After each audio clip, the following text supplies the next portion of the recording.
আসসালামু আলাইকুম ওয়া রাহমাতুল্লাহ। ওয়ালাইকুম আসসালাম ওয়া রাহমাতুল্লাহ। স্যার, বাংলা নববর্ষ বা পহেলা বৈশাখের উদযাপন আমাদের বাঙালি সমাজ ও সংস্কৃতিতে অবিচ্ছেদ্য একটি অংশ হয়ে দাঁড়িয়েছে। এ বিষয়ে আমি আপনার কাছ থেকে বিশদভাবে কিছু জানতে চাচ্ছি। ধন্যবাদ। আমরা এ বিষয়ে মনে প্রশ্ন সবারই থাকে, প্রতি বছরে ঘুরে ঘুরেই আসে। তো এই বিষয়ে অনেকগুলো বিষয় তোমাদের জানা দরকার, বিশেষ করে তোমরা যেহেতু গবেষণা করো এবং দ্বীনের দাওয়াতের কাজে রয়েছো। প্রথম বিষয় হলো এর ইতিহাস। অনেক আগে যখন ইসলামিক টিভি ছিল, একজন প্রশ্ন করেছিল যে বাংলা নববর্ষ এই যে আসছে, এটা এর বিধান কি? তা আমি প্রথম প্রশ্ন করছিলাম, লাইভ ছিল বিষয়টা, যে বাংলা নববর্ষ মানে কত সাল? তখন সম্ভবত 1419 বা এরকম কি ছিল। তা আমি বললাম যে 1419। এটা এক তো ছিল এক সময়, 1419 বছর আগে এটা এক ছিল না, সেটা কি? তা আমরা দেখছি ওই সময়ে কেউ বলতে পারে না যে কোনো, যেমন আমরা যখন বলি 2016, তো এটা এক ছিল, তো সেই একটা কি যে কেউ বলতে পারে যীশু খ্রিস্টের জন্ম। যীশু খ্রিস্টের জন্ম থেকে শুরু করে 2016। কিন্তু তাহলে 1400 যখন আমরা বলবো 19, অথবা এবারে বলবো 23, পহেলা বৈশাখ 1423 বঙ্গাব্দ, সেই 1423টা কি? এটা আমরা অনেকেই জানি না। এটা প্রথম কথা একটা হিজরি সাল, এই বঙ্গাব্দটাও ইসলামী ঐতিহ্যের সাথে জড়িত একটা বিষয়। কাজেই আমরা যখন বলবো পহেলা বৈশাখ 1423, তার মানে এই 1423 বছর আগে রাসূলুল্লাহ সাল্লাল্লাহু আলাইহি ওয়াসাল্লাম হিজরত করছিলেন। তাহলে এটা রাসূলুল্লাহ সাল্লাল্লাহু আলাইহি ওয়াসাল্লামের হিজরতের 1423 বছর পূর্ণ হলো। এখন প্রশ্ন হলো যে আমরা তো আবার আরেকটা হিজরি বলি 1437, এটা হলো আরও একটা হিজরি আছে। মূল হিজরি আমরা যেটা পালন করি এটা হলো কামারি, এটাকে ইংরেজি বলে লুনার, চাঁদের আবর্তন দিয়ে বছর তৈরি করা হয়। এটা তোমার 354 দিনে বছর হয়। আর সূর্যের আবর্তনে যে বছর হয় এটা 365, কখনো কখনো 66। তাহলে 12 দিন বা 11 দিন প্রতি বছরে কম হয় চাঁদের আবর্তনের চেয়ে সূর্যের আবর্তন।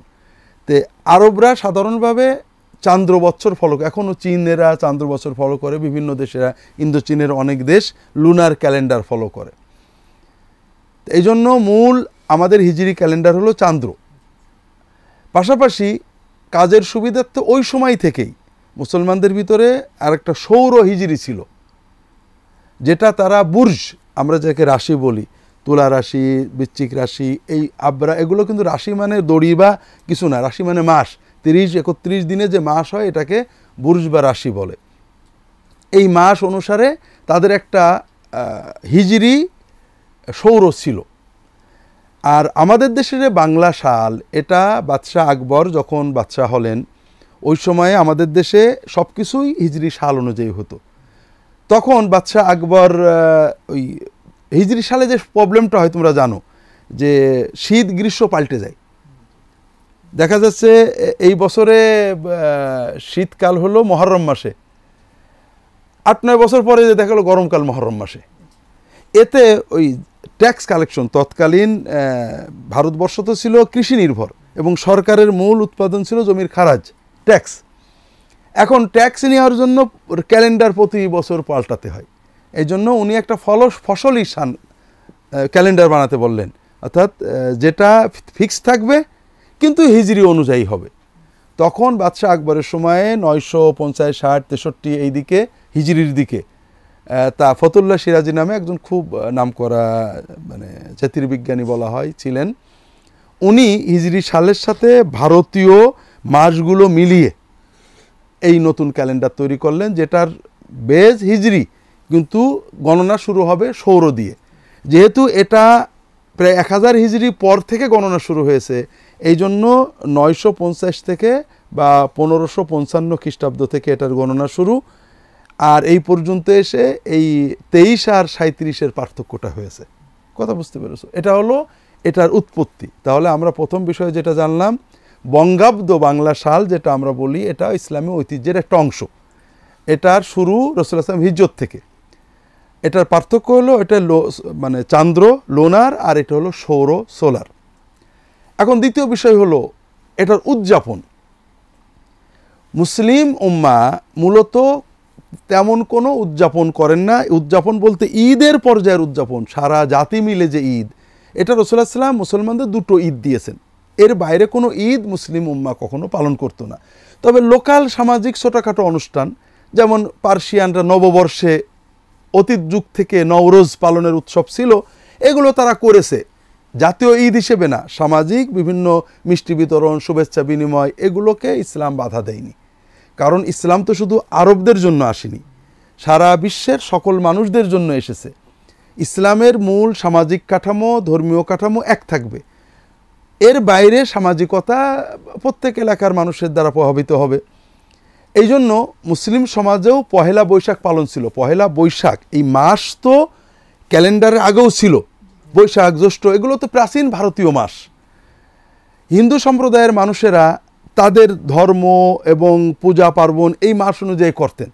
সেই হিসেবে চৈত্র মাসের পূজা, বৈশাখ মাসের শুরুর পূজা, শেষের পূজা এগুলো তাদের ছিল। আকবরের ফসলি সাল করার পরে নতুন একটা বিষয় আসে, সেটা হলো আইন করে দিল মোগল সরকার যে চৈত মাসের ভিতরে সকল খাজনা পরিশোধ করতে হবে। বৈশাখ মাস আনন্দ, যেহেতু খাজনা পরিশোধ হয়ে গেছে, অনেক সময় জমিদার অথবা গভর্নর উৎসব দিয়ে দিতেন, মিষ্টি মেলা করে দিতেন, একটা আনন্দ খাওয়া দাওয়ার ব্যবস্থা করে দিতেন, অথবা মানুষজন ফ্রি হয়ে ট্যাক্স দিয়েছি সরকারের, আলহামদুলিল্লাহ বেঁচে গেছি, নইলে তো জমিদারের পায়ে এসে পিটাতো, আনন্দ উৎসব মেলা টেলা করতো। ছোটোখাটো কিছু উৎসব তখন ছিল। এটাই মানে আকবরের সে 1550 বা ওই সময় থেকে আমাদের বাংলাদেশ স্বাধীনতা বা ইত্যাদি পর্যন্ত এরকমই চলেছে।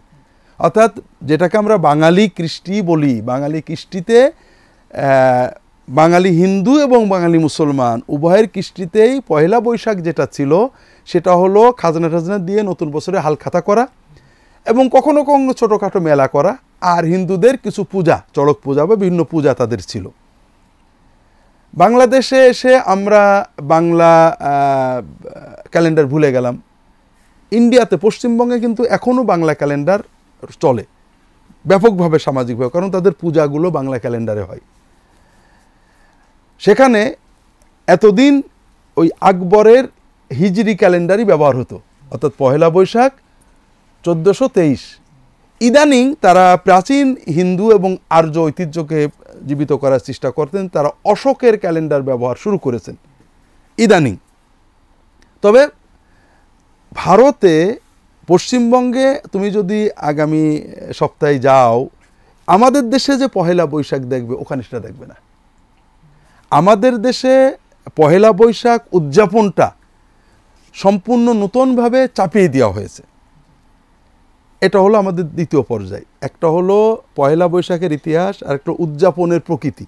একটা হলো স্বাভাবিক সামাজিক উদযাপন, পহেলা বৈশাখ ফসল টসল ঘরে উঠে খাজনা দেওয়া হয়ে গেছে, ডেকে মেহমান ডেকে খাওয়াইছো, অথবা কিছু জমিদার বা এলাকার গভর্নর তোমাদেরকে মিষ্টি দিয়েছে, খাওয়া হয়েছে, ছোটোখাটো আনন্দ উৎসব হয়েছে, এগুলো সামাজিকভাবে ছিল, জাতীয় ঈদ হিসেবে ছিল না।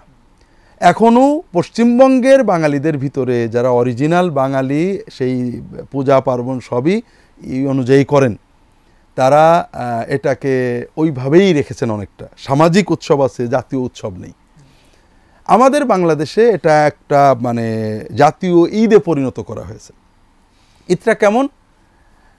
আমরা আমাদের সমাজে গত 20 বছর 25 বছর লক্ষ্য করছি যে পয়লা বৈশাখ উপলক্ষে মঙ্গল শোভাযাত্রা হয়।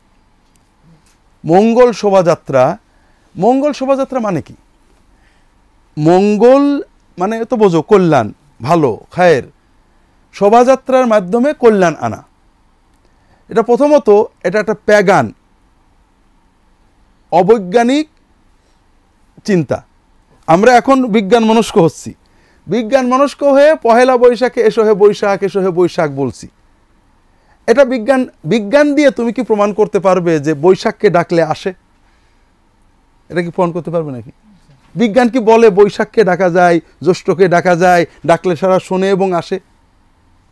আমরা বিজ্ঞান মনস্কতার নামে ইসলাম বা ধর্ম, বিশেষ করে ইসলাম ধর্মের পরে যত আক্রমণ, কত বুঝেছো? বিজ্ঞান মনস্কতা, ইসলাম সবচেয়ে বেশি বিজ্ঞান মনস্কতা দিয়েছে, অথচ বিজ্ঞান মনস্কতার নামে ইসলামের উপর আক্রমণ হয়, নোংরা কথা, মূর্খতার কথা। কিন্তু বিজ্ঞান মনস্করাই এসহে বৈশাখ বলে। আমরা বৈজ্ঞানিক শিক্ষা চাই, মানে বিজ্ঞান মনস্ক কুসংস্কার মুক্ত শিক্ষা চাই, কাজে ইসলাম শেখানো যাবে না। কিন্তু হাট্টিমা টিম তারা মাঠে পাড়ে ডিম, এটা শেখানো যাবে। এটা কোন বিজ্ঞানে আছে বলো তো?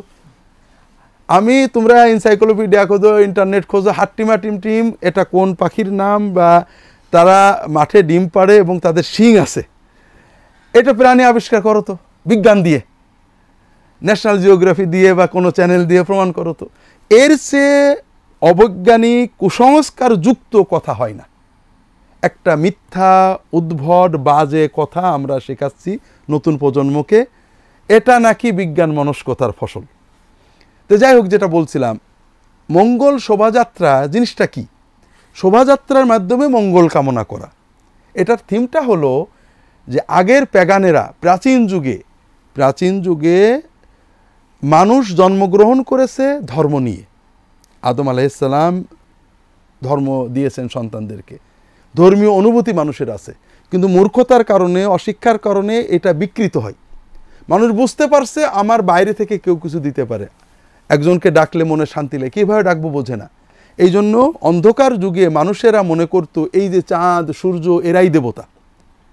আমি যদি প্রকৃতিকে বলি ভালো দাও, প্রকৃতি ভালো দেবে, চাঁদকে ডাকলে পাওয়া যায়, সূর্যকে ডাকলে পাওয়া যায়, মেঘকে ডাকলে মেঘ আসে, এটা তারা বিশ্বাস করতো। এটা তো বৈজ্ঞানিক নাকি বলো? বিজ্ঞান দিয়ে তো প্রমাণ করা যায়। আমাদের দেশে আগে ছিল, তোমরা জানো কি না, তোমরা দেখো না, আমরা দেখেছি, কাদা খেড় বলতো। অর্থাৎ যখন বৃষ্টি হতো না এই শুকনো মৌসুমে, মানুষেরা কাদা দিয়ে খুব গাটা ভিজে যেত। এর অর্থ কি?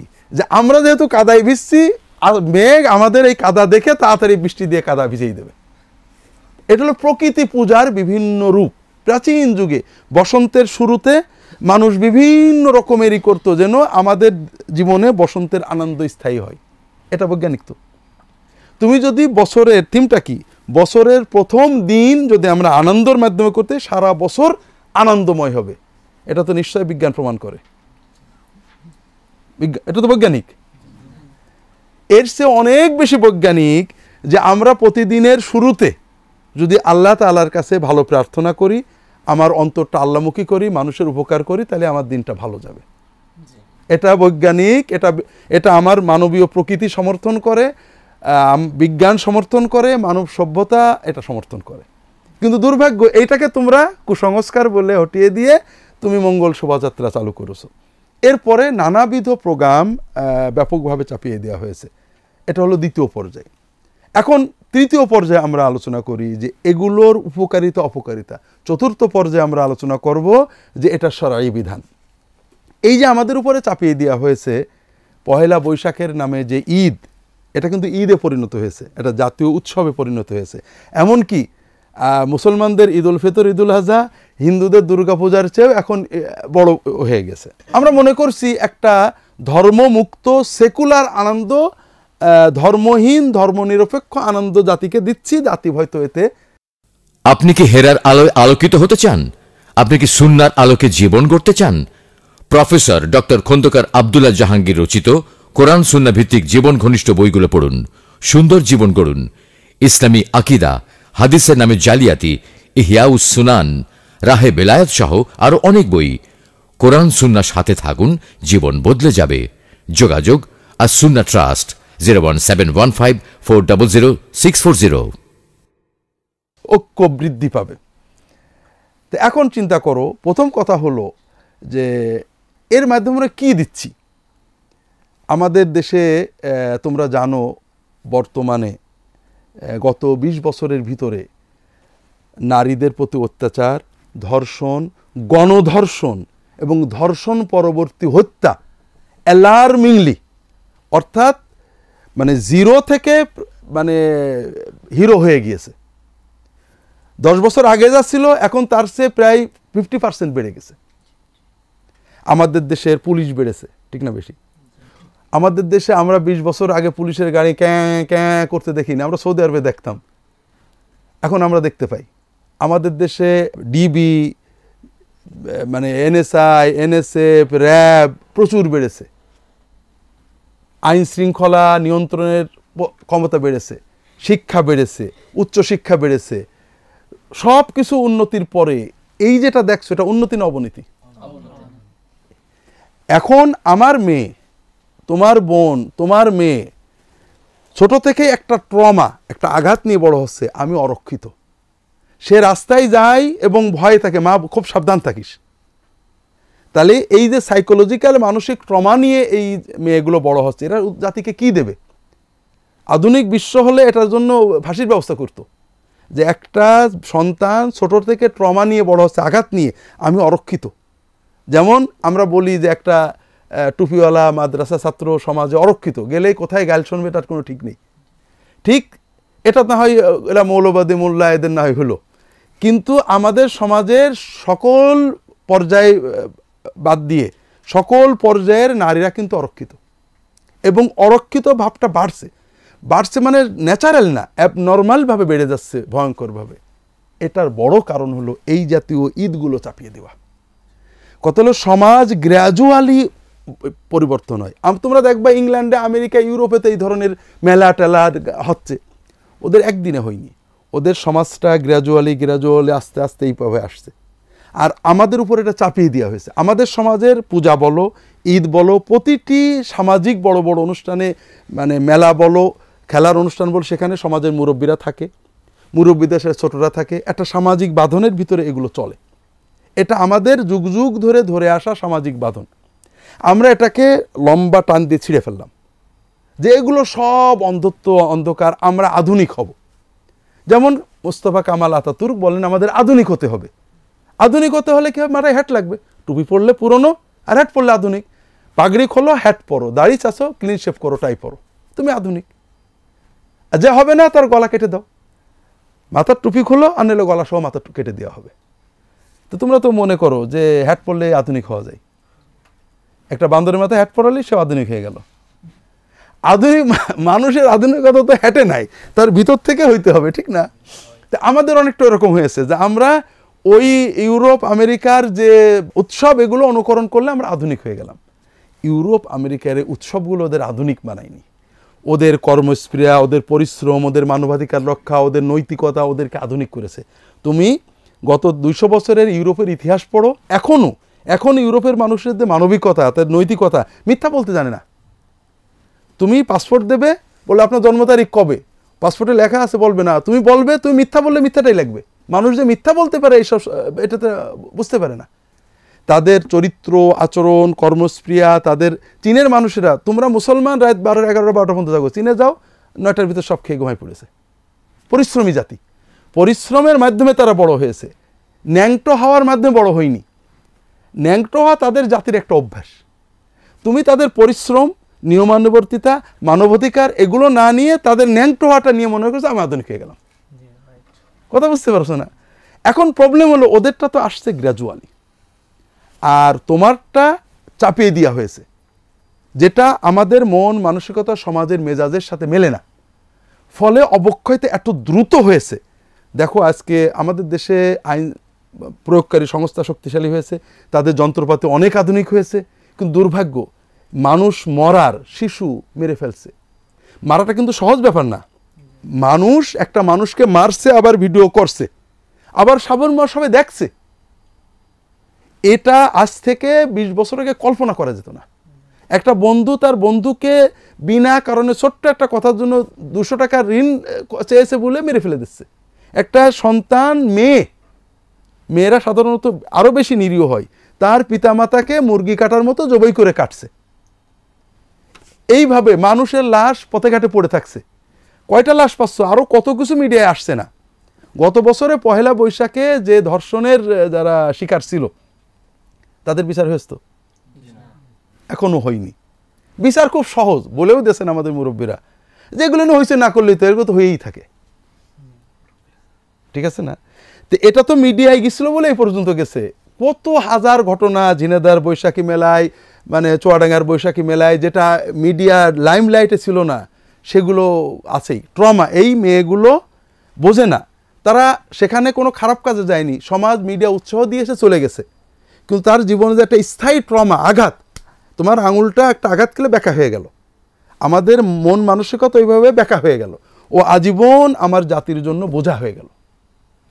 তো এই ফলটা এসেছে এই মানে চাপিয়ে দেওয়া মানে অশালীনতার মাধ্যমে। আমরা গত 3-4 দিন আগে প্রথম আলোয় একটা আর্টিকেল পড়লাম, সেটা হলো যে আমাদের দেশের উন্নতি, তিনি লিখেছেন ঢাকার রাস্তাঘাটের উন্নতি হচ্ছে, বড় বড় ওভারফ্লাই হচ্ছে, আরও অনেক হবে, ঢাকা এখন আধুনিক মানে সৌদি আরব, আমেরিকা, ওয়াশিংটনের মতো হয়ে যাবে। তো উনি লিখেছেন এর দ্বারা উপকার হচ্ছে কত % মানুষের। তো উনি লিখেছেন যে ঢাকার প্রায় 90% মানুষ হেঁটে, রিক্সায় অথবা লোকাল বাসে যায়, এরা ওই ওভারফ্লাইয়ের কোনো সুবিধা পাচ্ছে না, কিন্তু অসুবিধা 16 পাচ্ছে, যেখানে ওভারফ্লাইতে গাড়ি নামে ওখানে যানজট বাড়ছে।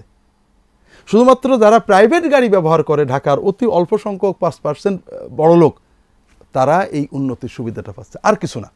তাহলে এই দেশের ট্যাক্স পেয়ার 100% ভিতরে 5% মানুষের জন্য এই উন্নতি। ঠিক আমরা যে আনন্দ উৎসব চাপিয়ে দিছি দেশের উপরে, এর মাধ্যমে আমরা আনন্দ কিছু করি, আমরা হলুদ শাড়ি পরে হয়তো বেড়ায় আসলাম, কিছু মিছিল করে আসলাম, এটা আনন্দ না কষ্ট, এটা দ্বিমত পোষণ করার সুযোগ আছে। কিন্তু অবক্ষয় যেটা হলো পারিবারিক অবক্ষয়, পহেলা বৈশাখে শাড়ি কিনে না দিলে একটা দড়ি কিনে দিবা, এমন একটা ভোগবাদিতা আমাদের ভিতরে আসছে।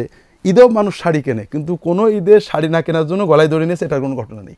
কারণ ঈদের আনন্দ, আমি হিন্দুদের পূজারটা জানি না, সব পূর্ব সামাজিক আনন্দগুলো তাতে সামাজিকতা আছে, ত্যাগ এবং ভোগ মিশানো আছে, আনন্দ করো, মানুষের দাও। কিন্তু পহেলা বৈশাখ আনন্দটা মিডিয়া তৈরি করেছে, এমনভাবে একটা ভোগবাদিতা তৈরি করেছে, দিতেই হবে, যত শাড়ি থাক পহেলা বৈশাখ নতুন শাড়ি দিতে হবে, আমি ওই শাড়িটা পরে ঘুরে আসবো, না হলে তো আমি একবার শেষ, তার মানে মরেই যাই।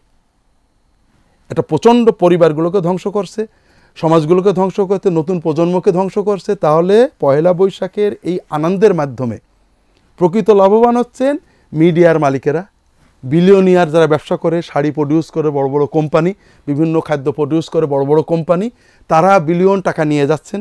আন্তর্জাতিক বাণিজ্যিক সাম্রাজ্যবাদ, তারা আধিপত্য বিস্তারের সহায়ক হয়ে যাচ্ছে।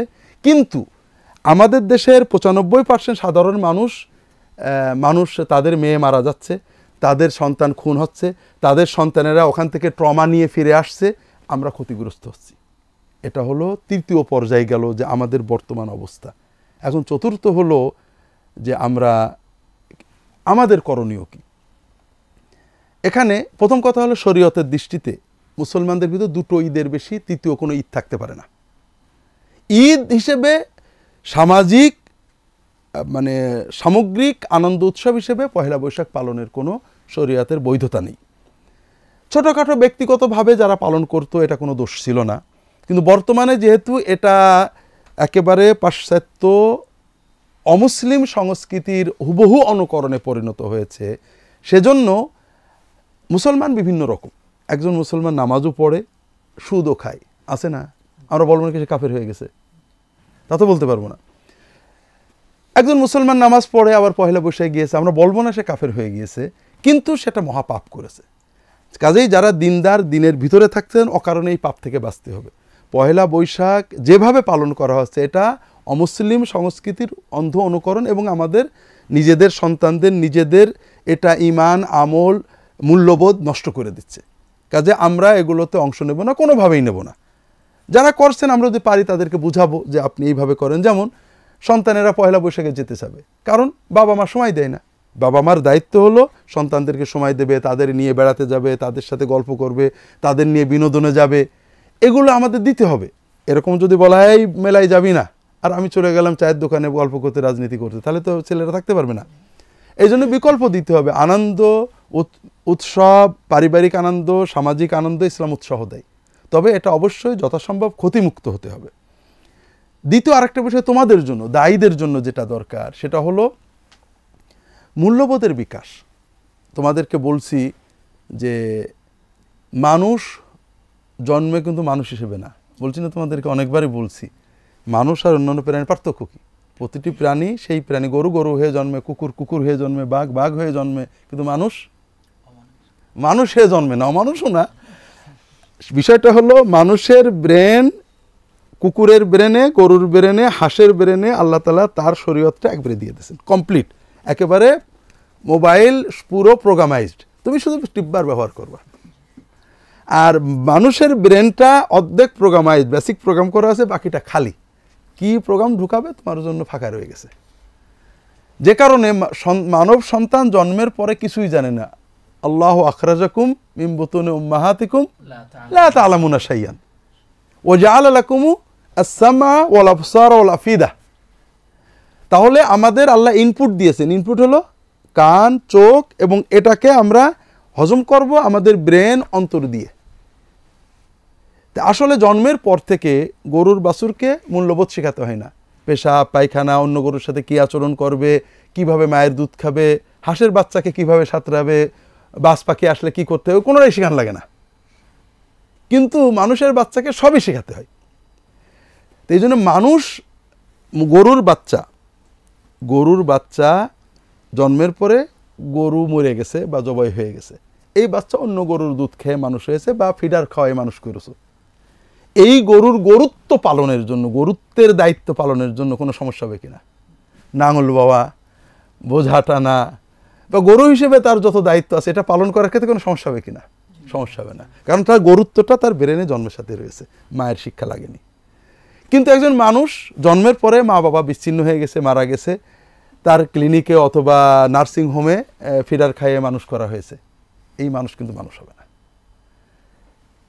কারণ মানুষ হওয়ার জন্য সবচেয়ে প্রয়োজন হলো ভালোবাসার পরিবেশে মূল্যবোধ শেখানো, মায়ের মায়া স্নেহ মমতা, পিতার স্নেহ মায়া মমতা, এগুলো হলো প্রিকন্ডিশন। এই মমতার আবরণে থেকে, ভালোবাসার আবরণে থেকে তাকে মূল্যবোধ শেখাতে হবে, এইটা করো না, এটা করতে হয় না, এটা করতে হয় না। মানুষ আসলে বিশ্বাসের নাম, কথা বুঝেছো? আমাদের কম্পিউটারে একটা বিশ্বাস বাবা মা পরিবেশ দিয়েছে, ভালোবাসার আবরণ দিয়ে, এটা আমাদেরকে মানুষ করে। এটা যদি না থাকে তাহলে প্রবলেম হলো তুমি অনেক পশুর চেয়ে অনেক বেশি খারাপ। কারণ প্রত্যেকটা পশু আমি জানি, সাপ কি করে, কামড়ায়, ঠিক আছে না?